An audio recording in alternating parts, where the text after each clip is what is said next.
Hi everybody, my name is Marius. Today we'll be doing another IRF video. No, basically, I want to do an IRF video on HP routers, Intelligent Resilient Framework. Yeah, when I say another, I'm sure you've seen a couple of these around, right? However, the difference today is I'm actually going to do Intelligent Resilient Framework on the HP platform routers, routers, depending on which area of the world you're in. Okay, so my agenda is very simple. Why another IRF video? You must be asking yourself. Well, simply, what we're doing is, yes, IRF has been well tested, well explored, well videotaped, right, in the past from an HP point of view. However, what I'm trying to do is, I'm not sure how many of you are aware of that, but that technology is now transferred onto the actual WAN infrastructure, the WAN routers, the VSR, the MSR, and the HSR routers. Right, so that is basically what I want to cover from this point of view. Is I want to talk about WAN infrastructure, IRF, how that simplifies the infrastructure, the configuration part of it, and the impact it's had. Because for the last couple of months I've been dabbling, with this IRF on the router infrastructure. The video is not a shootout between HP and other vendors. That's not what I'm trying to do. Okay, you can make up your own mind of what technology you like more, which way you want to set it up and how you want to run it. This is just an actual show of how the HP infrastructure uses IRF in the WAN. Alright, products that I used in this demonstration that I'll be doing is pretty much a virtual environment. I'm not using physical equipment. However, the behavior is exactly the same. This has been replicated onto physical equipment as well. So that's just an idea for you to get right how this works. I'll do a whiteboard explanation just for you to understand. It's going to take a bit of time and I'm going to step you through a couple of things. So please bear with me in the whiteboard explanation, and then I'll actually end up with a demonstration very quickly. Alright, so without any further ado, let's get right into it, the whiteboard session itself. So I'm not sure if you've been around. If you haven't been around the networking industry, take my word for it. I've been around for 20 years. In this networking industry, for the guys who's been around, you'll know how true this is.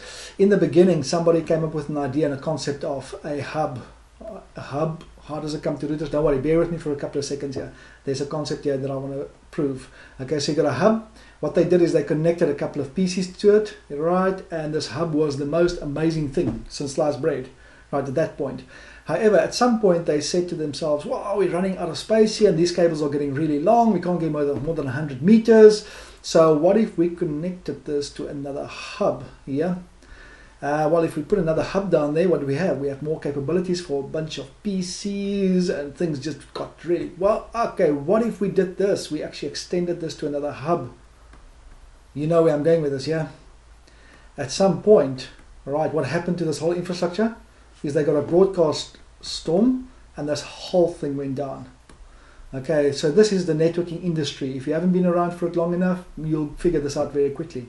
Okay, if you've been around, you'll be smiling right now, because this is typically what happens is a great technology hits the networking industry. That technology is exploited to the point where it breaks, and then we fix it.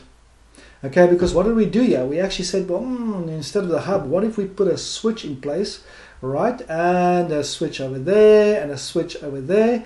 Well, effectively, it simplified a lot of the configuration because we now had unitized traffic, but hey, the broadcast storm was still not fixed.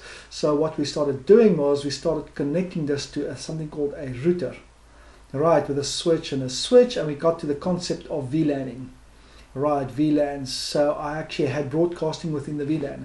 This is a bit of a networking history, but I think it's quite relevant, when we move forward. Okay, in the beginning, to set up this network, how complex was that? IP address connected to a piece of cable, connected to a hub. When we got into this concept here, still an IP address from the PC point of view, connected to a switch, create a VLAN. You'd actually have a default gateway, so a couple of default gateways, yeah? Still all directly connected. However, then we connected this to another router. Right, with the same infrastructure, switch, switch, and switch. So we needed to find a way to get them to communicate with each other. Still not a very difficult concept. We came up with routing protocols. But as you can see from the evolution of initially, what do we do on a hub? Nothing. There was no configuration. We moved into a switch and we introduced some configuration, And then, of course, as we moved across multiple devices, we got into routing protocols, and then, of course, configuration got even a little bit more complicated. Then, of course, we got some security, we got some quality of service over here, and we got some other concepts that we introduced. We introduced layer 2 technologies like frame relay, you know, and we needed to have a full mesh environment. Oh, okay, that's where things started getting a little bit hairy now because of the configuration side of it, because things just started adding up. Okay, and that's what I'm trying to say. As we evolved, you know, from the 80s up to the 2015s and above, things have become very complex. Right, bear with me.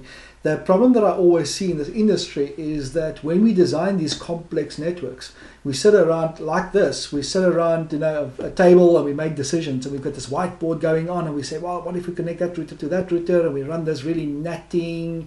That's nice and easy. So we do a bit of IPsec in here. We do some, you know, some specific IP addressing, and IP addressing will do some, of course, combination of the actual information and put it all together. The design phase of this, day -10, right, happens during the day while we all sit there as 10 engineers, you know, around a table, and we make all these very clever decisions. Okay, so when we decide to do IPsec in a different way, what impact does that have to the customer right there, right then? Zero, because we're still in planning phase, man. Okay, so that's right. Then we go from, this is day -10, right, we go into day 0 where we roll this out.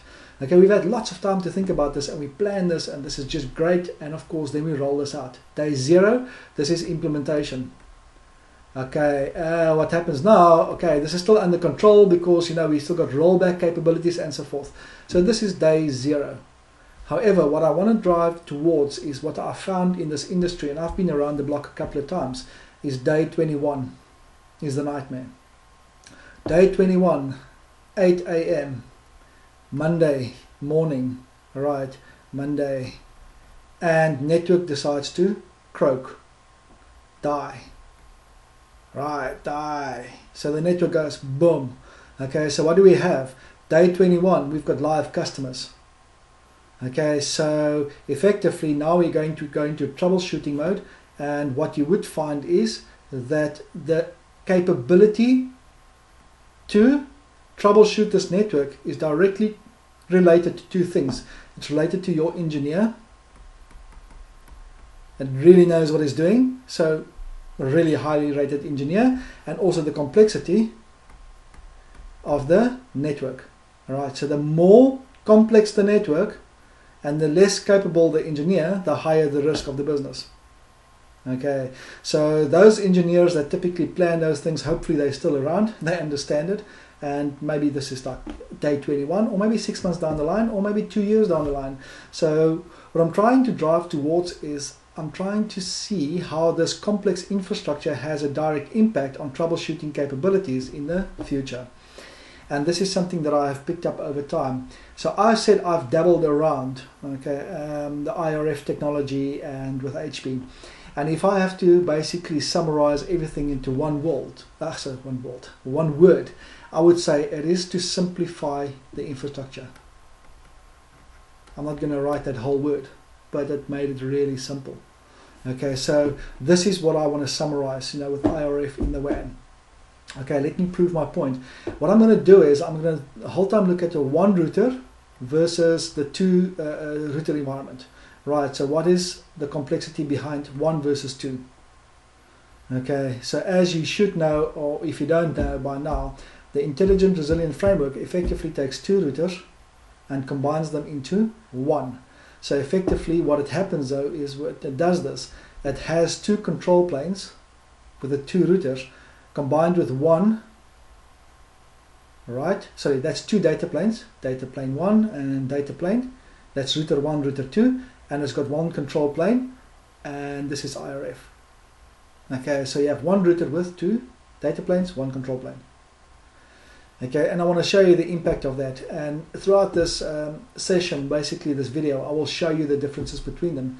Okay, so like I said in the beginning, you know, that things got a little hairy very quickly, and let me give you an example. So if you had 1 router connected to another router through a WAN infrastructure, WAN, right, and they connected. I'm just going to take one example here. and there's a PC over there, and there's another PC over here, PC, yeah. Okay, so effectively this is an infrastructure that talks to another infrastructure. What we have is it's a very simple environment. It's one router connected to another router at the moment, right, and we're going to fire the information across. So I'm just going to put some data in here. Okay, so this is the 10.1.1.0 network, and this is .100, and this is .1, right, and this is the 10.2.2.0 network, and this is the .100 and .1, and this is 172.16, and say this 172, let's just clean that up, 172.16, let's make this 1.0 and this 2.0, yeah, that's easy enough to figure out, .1, .2, .1, .2, just very quickly. Okay, so I'm going to look at the impact of technologies over here. This PC has 3 bits of information to talk to the network. It's got an IP address, 10.1.1.0, in this case 100, right? It's got a default gateway and a mask. Okay, so the mask is very important. We know it's, let's say, /24, and the default gateway is .1, 10.1.1.1. Okay, that's important. What it does is it takes all of that information basically and ARPs it into a MAC address, address resolution protocol. Okay, so basically it looks at the MAC address of the default gateway and resolves it to, let's say, MAC, this is MAC C, let's say, and it resolves to MAC C, and packets will be fired out. I'm going to go through the concept of that, but that's very important. Okay, so the 1 versus the 2. So if I were to do exactly the same thing as this, I'm not going to put all the data in there, but and just to focus on the top area there, I put 2 routers down, right? And the reason I would have 2 routers is effectively because what I want to do is I want to say, well, that's router 1, but what if it dies? What if the interface dies? So I can put a second interface, but what if the router dies? So I put a second router into play here. So from an IP addressing point of view, I'm just going to focus northbound, yeah, not southbound. There's a PC sitting over there, PC, let's do this again. This is 10.1.1.100. This is, sorry, let's just remove that very quickly. It should be 0, yeah? .0, this is .100. Let's say this is .1 and .2. So this is why I want to show you something. Well, this guy's default gateway is .1, let's say, default gateway. What if the router dies? .1 is dead. Can't have 2 default gateways. Okay, so yes, I know everybody's going, yeah, VRRP, HSRP, all other technologies, yeah, I know about that. Okay, so what we could do is we could fix this problem that we've introduced, because we've actually introduced a problem by solving some issue. We've introduced complexity, yeah. We could solve it by putting a virtual router in here. All right, when I say a virtual router, I'm not talking about actual router, but basically it looks like a virtual router connected to this infrastructure. Alright, and if we want to change the IP addressing, what we could do is we can actually take that away and we can say, well, what if we made this .1, .2 and .3, and we make this guy active for this infrastructure and this guy standby. Okay, so what we've done is we've now introduced a second router. Right? We keep the default gateway the same. Ah, Bob's your uncle. I mean, life is easy, man. Remember that we're busy planning this now, so that's very easy to set this up. This doesn't cost you a cent, by the way. That's just the concept of a router, because it actually lives in the active router. And let's say its default gateway is, sorry, its MAC address is C, and this is A, and this is B. Right, so he will respond, the active dies will be responding for A and for C. Right, should this router die for some reason, the other side will then respond for B and for C. So if he keeps on pushing it to C, so you might be asking me, okay, so why are you wasting my time? I mean, what has this done? Okay, however, what I'm trying to show you is that in the single router environment, the setup was for an IP address on an interface. For this environment, what we now have is we've got IP addresses on interfaces. We've also got VRRP set up, a technology where these guys will share information with each other. Okay, so 2 things happen now, 2 things. Okay, number 1, you need to config. You need to configure your way out of this, configuration, yeah, your way out of this now. So you need to create configuration, yep, number 1. Number 2, and I think very important, number 2, is that you need some type of heartbeat between the two routers. Okay, I'm telling you why, because what if this router dies over there? Okay, before it loses power, there's no ways it knows it's going to lose power, so there's no ways it can actually update the other side and say, hey, watch out, I'm going to die, you become the active. No, no, no, that doesn't happen. Okay, so they've got timers. So he'll be sending packets, yeah, in some direction, and he's expecting a result from the other side, okay, also to come through. As long as there's a result, he's saying, well, you're still active, you still live, so everything is very good. Okay, and here's the standby. Should this router at some point die, he's going to say, I'm just going to change color here, he's going to fire the next packet, nothing happens. He can't just switch and become the active. What if the packet got lost? Maybe it's a busy network. So he fires the second packet. Okay, second one, no response. Third one, nothing. Alright, then the timeout is reached, and at that point he switches over to active. So the heartbeat equals time lost. Okay, it takes time for him to figure out that the other side is dead. Because you've got a data plane, and a control plane, and you've got a control plane and a data plane. So what I'm saying is you've introduced complexity with the configuration, and you've also introduced some time issues, all right, time lost with heartbeats.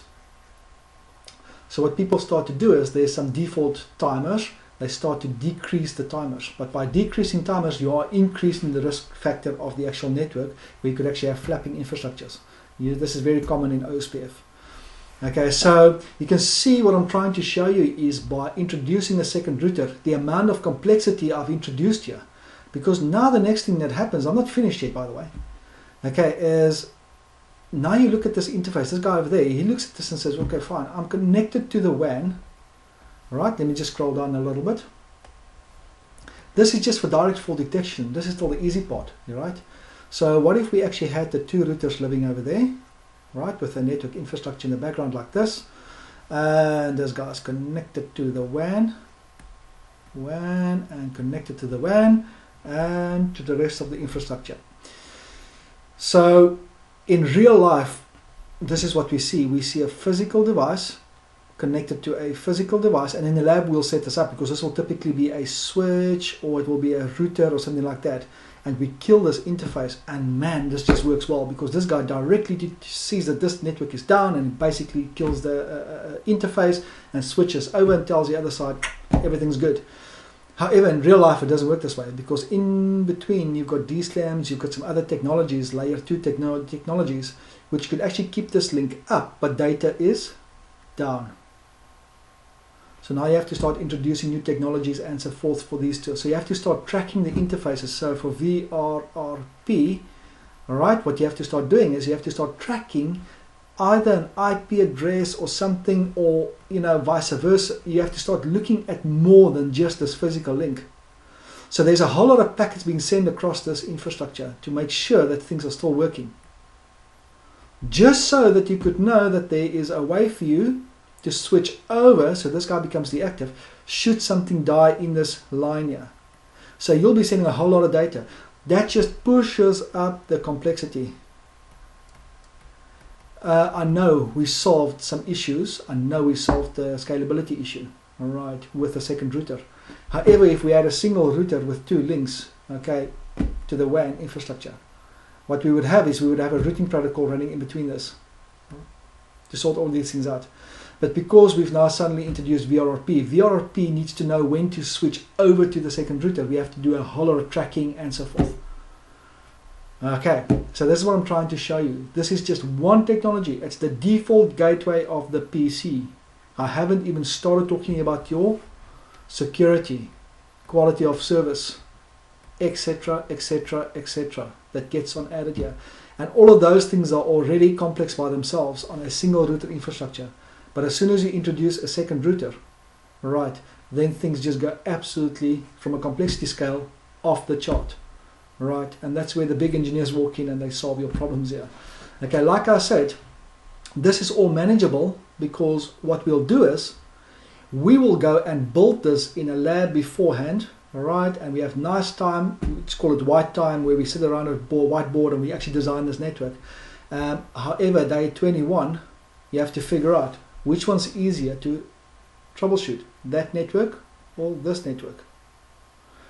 Guys, I haven't even done anything else but just introduce VRRP right at this point. So what I'm saying with 2 routers. So that's one of the things I want to talk about. VRRP is a great technology, HSRP, all those technologies are really great, but they do bring a sense of complexity to your network. Yep. And that's where I want to talk about IRF. Okay, so from an IRF point of view, what you do is we actually have 2 devices like this, right? We add a second device there. And what we do is we actually have 1 control plane across them and 2 data planes. Okay, so that's the control plane and that's the data plane and data plane. So there is no VRRP concept. I'm not here to kill VRRP. Okay, what I am saying is I'm going to actually then say, well, how can we extend the actual scalability capabilities of your actual network and still maintain the simplification of the single rooted infrastructure? And that's what IRF did for me, at least for the last couple of months that I've been working with it. Okay, I'll give you one more quick example. I don't want to drive too much into it, but I'm actually setting up, I've set up a network for you. I've got an infrastructure, a device here, right, that is connected to 2 routers, right, effectively via ports, right? And what I've done is I've actually, because I had the capability now, I actually set this up as a RAG port. Alright, so let's talk about a RAG port as a root aggregation port. You will take 2 physical links, right, and create 1 logical interface. So that's a logical interface. Alright, so what I have is I've got a router connected to another router with 2 physicals, but with 1 logical interface. So 1 IP address for 2 physical interfaces. So should one of those interfaces die, then the other interface, but you should be asking a question, wow, how is this possible? 1 subnet across 2 different devices. Well, the only way this is possible is if you actually run this as IRF. Yep. So the second concept here is IRF. So what I've done is I've taken 2 routers, control plane, 1 control plane, combined them into 1, and I then basically interconnected the top segment and the bottom segment with RAG. Right, this is the RAG with 1 interface. So what all of this looks like, 2 interfaces, 2 routers, it actually looks like the following. A router connected to another router with 1 IP subnet interface with 2 physical links. How simple is that? Okay.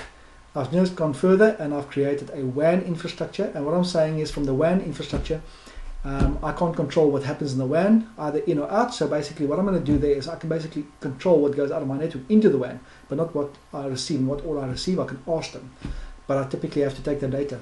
So that's connected via a physical link, and this is connected via a physical link. Alright, so what I've done is I've created their own subnetting here. So let's go one step further. This was the 1.1.1.0 network. Yep. And that's 1110, that part there. That's physical. I'll draw the logical network here just now. Okay, maybe that's not a bad idea. So logically it looks like this. Connected to a network, connected to a WAN. Alright, and with 2 interfaces. So this is the 1.1.1.0 network, and this is .10 if I remember correctly, and .1 as a default gateway. Yep. What I've also done is, because VRFs are real, you know, MPLS and so forth, we actually separate data flows with VRFs today. I've decided to add a VRF here, alright, on that interface, and that VRF pretty much says that's VRF1. VRF1. That's real environment today. We actually have customers that really likes the VRFs. I'm sure you've seen those customers. They want to use the VRF, so I've decided to actually add that over here. So to make sure that my VRF information, my private data here, and my private IP addressing and so forth is not visible on the WAN, what do we do? Well, there's multiple ways to do this with encryption and so forth. Okay, so southbound, this is physical here, the WAN here. That is then connected to a router at the bottom here. Alright, so customer premises equipment. So CPE, and this is CPE. Yeah, same thing. One is logical, one is physical. Okay, and down the bottom here, I've got a loopback interface, and I've also created a loopback interface here. Okay, so what I've done is I've applied this loopback interface to the same VRF1. So VRF1 pretty much lives across these two devices there. So that's VRF1, and what I did then to make this all work without the WAN or the service provider being able to send IP addressing, I actually set up a GRE tunnel. There's my GRE tunnel. Alright, let's call it tunnel 0 for now, and tunnel 0 for now. And what we've done is we've basically applied that also to, hey, sorry about that, that's interesting. Okay, so we've also applied this to the same VRF. So IP addressing wise, this is 1.1.1. Let's call it 2. Oh, you know what? I actually made a mistake. Let me quickly just erase this there. That is 2, if I remember correctly, and this is 1. I've actually got a lab running. Okay. It's just easier to explain it this way. 2.0, and this is 1.1.1.10 on that physical interface there, yeah, the loopback interface. Okay, so what you will find is this is also VRF1. VRF1, alright, so traffic comes in, basically bridges over into the logical interface, the tunnel, fires across to the other side and fires back out again. Alright. And then we've got a WAN infrastructure here, which means that whatever IP addressing I'm running over here is not visible over there, and this 1.1.1 is also not visible, and 1.1.2.0 is also not visible in the WAN. However, because I've got a GRE tunnel, it will fire across. Then we've got one step further. I've actually gone one step further and decided, okay, what I'm going to do is I'm also going to apply security over here. Okay, so there's IPsec in there. So I've applied IPsec to that interface as well. So what you have now is you have a secure infrastructure, IPsec over GRE, right, running across this infrastructure. This is all really interesting, but if you had a 2-router scenario to do all of this now, okay, remember I'm actually now running IPsec, I'm running GRE, I'm running VRFs, yeah? Right, and of course, if you normally had there, you would have actually had VRRP as well. You would have had to run VRRP as well. Right, all of this, so there's no VRRP in a single router environment. IPsec, 1 router versus 2 router. Well, in a 1 router environment, what I would have to do is I would have to have 2 tunnels for IPsec and for GRE. Alright, however, with a single router environment, you only create 1 GRE tunnel per VRF, put it into basically the IPsec, and so that's a single setup scenario. Okay, and that's what I want to show you. Okay, so what we will do is in the demonstration, we're going to actually fail an interface, we will then fail the router itself. I haven't tweaked with the actual OSPF timers at all. I haven't touched them. It's OSPF running inside here, right? And I've got OSPF running across the actual network infrastructure. Remember, the IRF right now, I want to show you the IRF concept on routers. And what I don't want to do is, I don't want to get into the differentiation of different scenarios. What I want to show you, I really want to show you, is the simplification of the setup, the configuration. Okay, so let's see. So we open up the server router. Okay, and there it is. The server is pretty much this device sitting over here. Okay, and if we do a display interface brief, sorry about that. Display IP interface brief. Okay, what do we have? Well, we've got gigabit Ethernet 00, 01 is both up and up, no IP addressing, and we've got a RAG interface. So, like I said to you before, if you go to interface, root aggregation, RAG 1, alright, and you do a display this, what do we see? We just see an IP address there. As simple as that. If we go to interface gigabit 0/0, what you'll see, display this, what you'll see, it's part of the actual link mode port link aggregation group 1. Okay, which is then a RAG port. And if I do the same thing for 0/1, same thing. It's part of group 1. So all I'm trying to show you is that even though I have two physical interfaces, alright, effectively that's physical and physical, I have one logical IP addressing. Okay, display interface brief. I only have one IP address, 112.10, and that's the IP address that I spoke about over there, with a default gateway of 1121. Display this, and there I've got a static root there of 0.000.0.112.100. Oh, sorry, that's 100, yeah? So I should just change that to 100. 100. Oh, wow, that's ugly. Okay, that's done.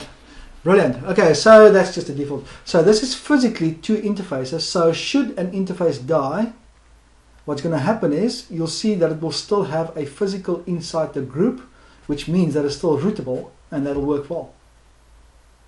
That's what I want to show you. Okay, so first of all, I've really simplified this concept there. And the most important thing about that is, and I just want to make sure that you understand that, the most important thing is that it's a very simple configuration to come up with the same result, and the end result is that I don't want to run two different subnets, I want to run one subnet. So whatever I connect to this infrastructure is a really simple way of doing it. Think about your security and so forth that you can do this way. Okay, so going to the next step. Okay, let's look at the data center side. So this is now an interesting router. What I am looking at, I'm actually looking at this router here. Let me just show you. I'm looking at this router there. Okay, so these two will be seen as one, but I'm going to be working from this one at the moment. Let me explain this to you. Display IRF. So if I do a display IRF, you'll see that there's two devices here. I've got a master and I've got a standby. Alright, master at the moment is 2, and basically your standby is 1 at the moment. Right, the plus sign there, or the plus shows where I'm logged into. That indicates the device through which the user logs in. So if I were to log in through the other one, this is a console connection to the other. Alright, you'll see that something is logged in from auxiliary 1. That's the other one. They share the same name because it's the same router, same control plane, two different data planes. Display IRF, what you'll see this time is that I'm now connected with a plus sign to the second device. Okay, everybody happy about that? Okay, so effectively what we've got is we've got two different routers or consoles onto the same router. What I also want to show you is, let's close this down for now. Display interface brief. What interfaces do we have? Well, we've got 101 and 201. Okay, now 101 is actually the LAN interface. If I can show it that way, just want to make some space here. Alright, so as this interface over here, there, and then the second interface is this one over there. Alright, that's the 201. That's my WAN interfaces. Then I also have a RAG port that's northbound. You see that's a 12100. That's this interface there. And then I also have a tunnel interface 10112. And that's my tunnel interface over there. Alright, so I'm going to look at some of those interfaces just now. Good, and that's pretty much it. And then I've got a loopback interface of 110, which is 156.10.1. Alright, and I'll explain that concept to you just now. So, let's quickly have a look at this. Control C, system, interface, gigabit 0.1/1, and display this. It should just have an IP address to the WAN, nothing complex, nothing like that. Okay, display OSPF, peer. I've got peers running as two devices down to the WAN. right, over two different interfaces, 101 and 201. And what can we do next? Okay, interface tunnel 0, and display this. And on the tunnel interface, you'll see it's bound to VRF1, as we said. It's bound to VRF1 there. And effectively, I've got an IPsec apply policy hub. I've got an IPsec policy that I've also applied to the tunnel interface. It's got an IP address, right, of 10.1.1.2, and it's got a source of 172.16.10.1. So in theory, what I've done is, because we've got two physical routers, right, what I've done is I've created one logical interface. I'm not using the actual source WAN interface there, because if that router dies, that interface dies, which means my tunnels will go down. So I've created a logical loopback interface that's routable through the WAN, so as long as the WAN can still get there, that tunnel will stay up. Very important. Okay, so that's basically the source address there. It's 10.1, and the destination 172.16.11 is the other side of the tunnel. It's that IP address there. Remember, there is only one tunnel interface here, there's nothing more. And that's quite cool. So if I go to interface RAG1, display this. Remember what we said about the RAG interface? It's bound to VRF1. So as the traffic comes from that device there, it enters, doesn't matter how it enters, it goes into VRF1, which means it goes into the routing table, and from there basically drives across. Right. So that's pretty much it. That's the setup, yeah? And if you do a display current interface, display current configuration, you'll see that this is a very simple IRF configuration. There it is. Right, literally this is the IRF members. You'll see I've got a very simple OSPF configuration, right, which is pretty much across my normal infrastructure. And I have my IRF ports assigned, and my root aggregation port assigned. And that's it. Alright, with some IPsec at the end.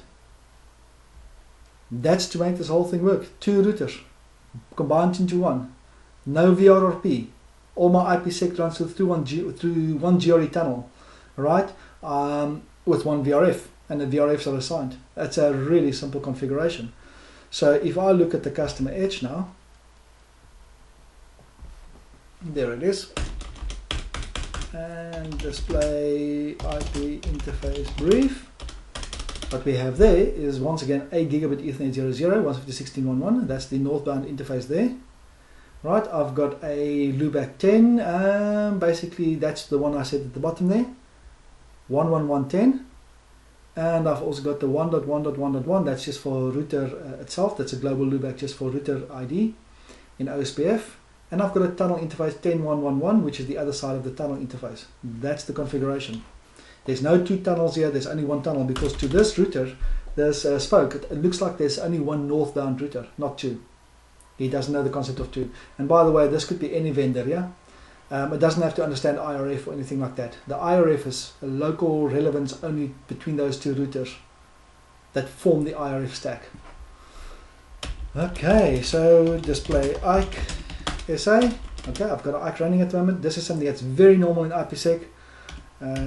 Reset IK SA and reset IPsec SA and display SA.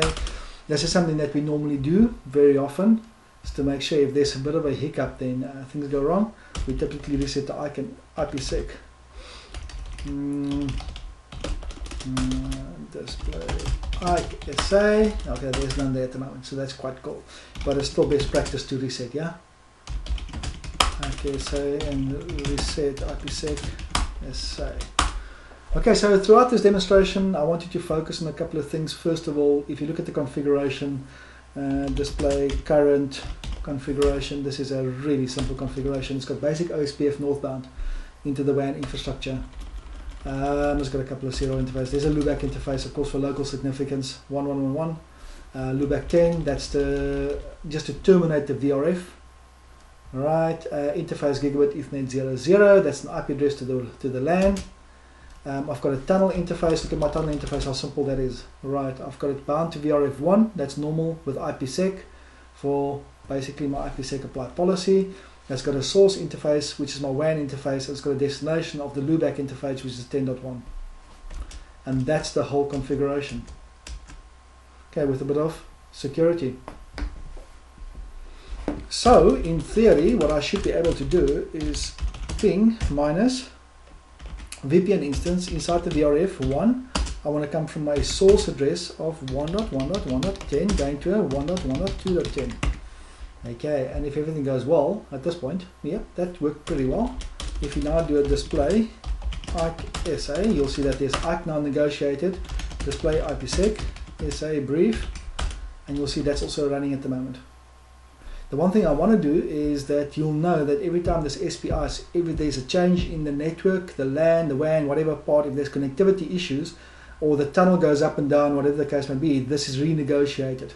It gets into sometimes a state where it gets confused, and that could then lead to the point where you have to reset everything. Alright, reset the IPsec, reset the IK. The challenge I have with that, okay, let's see if we can paste it here. The challenge I have with that is in a lab environment it's fine to reset stuff. Okay, however, in real world, if this is running and you've got 1,300 sites there, it becomes a little bit more complex to go and reset certain things on the actual northbound devices. Okay, so this is not something you want to mess around with outside the lab. You don't want to go just reset your IK and reset your IPsec, please. Okay, if you have 1,300 devices already connected, they all have IPsec running all over the place, and you do a reset, it resets everything and it all has to re-establish. Okay, which can actually lead to outages and so forth. So from that point of view, lab, great, real life, day 21, be careful. So that's just something we don't want to mess around with too much. Okay, so what I wanted to focus on is I've actually saved this out from the actual customer edge. So we're going to keep on failing certain conditions and see what happens to the SPI. The ideal scenario is I can fail certain portions of this network and that remains the same. That would be the ideal. Okay, so let's see if we can get it done. So let's get into the WAN. And the reason I'm going to go to the WAN is because from the WAN I can actually go and check those interfaces and drop the interface itself. Display interface brief. Oh, display interface brief. Okay, so what we have is we've got 0, 0, 0, 1 and 0, 2. So we've got 2, 3 and 1. So I can tell you right now that 0, 0 is connected to this interface here. Okay, so that's important to note. So the traffic flows to CPE, WAN, across there and across. Alright, so if we did a shut, so interface gigabit 0, 0, 0, sorry about that, system. In there, display this, if I shut this port down, what would happen is it would disrupt the flow of the traffic. Okay, but before we do that, I want to do a display CC OSPF. Okay, you'll see I haven't changed anything here inside this infrastructure. I haven't changed the timers or anything like that. Just beware of that. Okay, so let's go to interface again. And what I want to do now is I'm going to start a ping.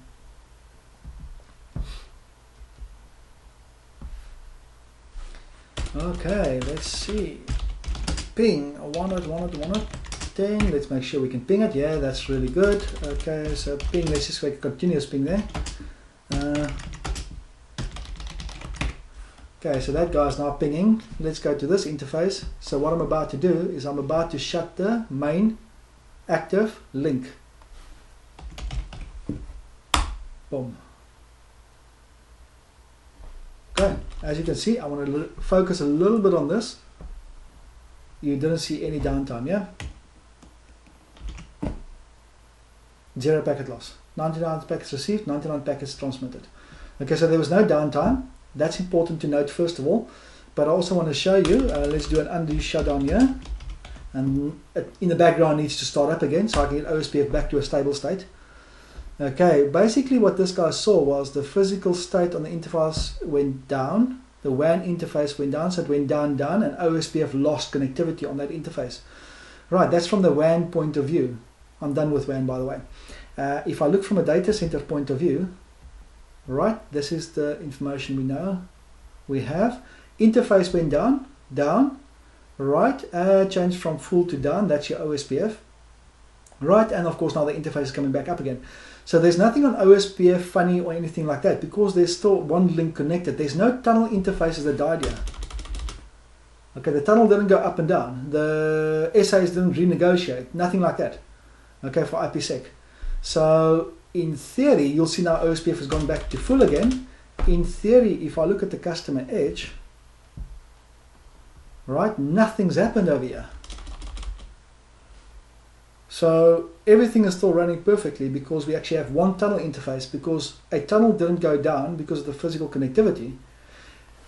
Now, if you had two router scenario and your one interface went down, the alternative tunnel would have been used.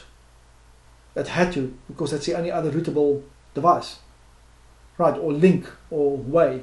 So if you do a display IC SA, the IC is still running, display IPsec SA brief, and what do we have? We have 1707, 1707 and 1747, 1747. This is quite good. Okay, so effectively what's happened is, even though the link failed and came back up again, nothing happened to my IPsec. My IPsec is still constant. And this is what I needed to figure to see. Right, so even with that simplification of the configuration, I've got a really simple config. What I'm seeing is a great behavior on the IPsec side as well. Okay, I know people tell me, I can do this, man, with two routers. Good for you. I'm really happy. The thing is that how much configuration do you have to put in to get there? What I'm trying to show you is that I've really simplified my configuration and I still achieve the same result. Okay, so what I'm going to do this time, I'm actually going to reboot the master of the hub set. Okay, so I've got my spoke, I've got my server. Server, I'm going to start the ping, let it go. Right, there's my spoke. It's pinging the spoke right now. And I'm going to get into the worst case scenario. I'm actually going to fail the master of the IRF. So display IRF. Okay, the master at the moment is 2. So if I say reboot, right, what I want to do is I'm going to force it slot 2 because it's the master. Right, and I'm going to force it. Okay. You ready? Yes. Okay. Let's get into a reboot scenario.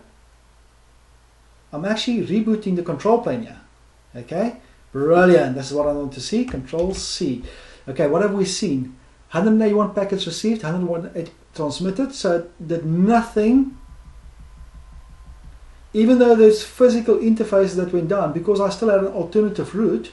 Look at the spoke. The spoke doesn't know what's going on here. Okay, it doesn't know the concept that one of the routers have gone down. To spoke, the tunnel interfaces are still up.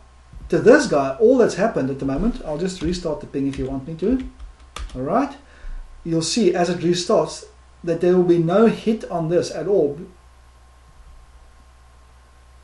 That's a great place to be. Okay, this is pretty cool. Okay, so to this whole infrastructure, it's as if the link went down. Yeah, nothing else. So Control C this out again. Okay, so the packets are sent and received. The most important thing I wanted to show you was if I did this. The spoke is still literally sending traffic as if nothing's wrong. Display IPsec SA brief. And what do we see? 1707. 1707. Okay, that's the master failing. The actual master device fell over. Pff, dead. Yet we still have the same IPsec running. So I still have people saying to me, I can still achieve this through configuration, and that's great. Okay, like I said, what would you rather troubleshoot? A simple configuration, one tunnel interface from the spoke, or the complex environment? And this is what I found right over the last couple of months was when I used IRF in the actual WAN infrastructure, with simple configuration, I got the IRF stack up and running. Right. More importantly, what I also found was, as I moved forward, was with simple configuration, I achieved exactly the same results, if not better, than in most cases, which you could actually do by configuration, but trying to set up two routers to act as one. Okay, and that's pretty much the end of my configuration examples that I wanted to show you. And from a summary point of view, is once again, after messing around with this for some time, playing with this technology, what I found was it really simplified my configuration, simplified my operations, and most certainly simplified my troubleshooting my troubleshooting environment, right, to really something that was really simple and to set up and very predictable. Okay, and I believe that's the end of my video. I hope you enjoyed it. I know it's quite a long video, but I hope you enjoyed it. I hope you found it a little useful, somewhere along the line. And give it a bash and see what happens. It's the best you can do. Thank you so much. Signing off. Bye-bye.